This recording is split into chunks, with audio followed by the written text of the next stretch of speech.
সাধারণ মানুষ, আমরা স্বাধীনভাবে চলার জন্য নিজেদের কক্ষপথ নিজেরাই তৈরি করেছি।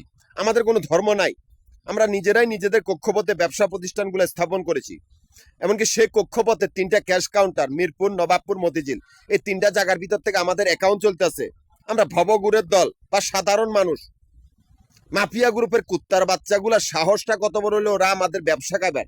ওরা ব্যাংকের ভিতরে, যারা পায়খানার টাঙ্কির ভিতরে জন্ম হয়েছে, এই কুত্তার বাচ্চাগুলা ব্যাংকের বাইরের ব্যবসা প্রতিষ্ঠানগুলা টাকা খাইতো বলেই আমার এই ক্যাশ কাউন্টারগুলোর সামনে আস্তানা খুলছে। মানে ওদের বাপে কামাই থইছে। মাফিয়া গ্রুপের নিকৃষ্ট কুত্তার বাচ্চাগুলো এত নিকৃষ্ট যে এই কুত্তার বাচ্চাগুলা সর্দার হলো আশিক চৌধুরী। আশিক চৌধুরী আত্মীয় স্বজন গুলা সারা পৃথিবীর জঙ্গি সংগঠন বা সারা পৃথিবীর ডাকাত দল, যারা নিকৃষ্ট ধর্ম ব্যবসায়ী, ধর্মকে ব্যবহার করে অন্যের আমানত খেয়ানত করার জন্য। এই কুত্তার বাচ্চাগুলোর আস্তানা আমার ক্যাশ কাউন্টার গুলোর সামনে। আমাদের কোনো ধর্ম নেই, আমরা স্বাধীন। আমরা স্বাধীন চলার জন্য নিজেদের কক্ষপথ নিজেরাই তৈরি করি। আমাদের কোনো ধর্মই না, আমরা কোনো ধর্মকেও পছন্দ করি না, স্বাধীন।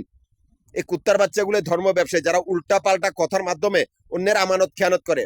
আশিক চৌধুরী আত্মীয় স্বজন গুলা এক একটা উল্টা পাল্টা কথা বলে, আর হচ্ছে বেয়াদব এক একটা কুত্তার বাচ্চা চোরে চোরে বাস্তত ভাই খাঙ্কি নির্ভূত কল। এর ব্যাংকের ভিতরে তোরা, আমরা ব্যাংকের বাইরে, আমাদের কক্ষপথ ব্যাংকের বাইরে, আমাদের ব্যবসা প্রতিষ্ঠান ব্যাংকের বাইরে, আর তোরা ব্যাংকের ভিতরে। তোরা কেন উল্টা পাল্টা কথা বলছ? ওই মাগির পুতকল, তোরা আমানত কি লেখে আনত করবে? কুত্তার বাচ্চাগুলা তোদের বাপে কামাই থুইছে রে, মাগির পুতকল, সোদানির পুতকল। আইসে তোদের কল্লা কাটা, এই বাংলাদেশ থেকে তোদের কল্লা কাটা হবে বা তোদেরকে মারা হবে। তোরা পালায়া বাঁচতে পারবি না মাগির পুতকল। দেশটা মগের মূল্য পাইছ খাঙ্কি মাগির পুতকল, ভদ্র বেশে কুত্তার দল।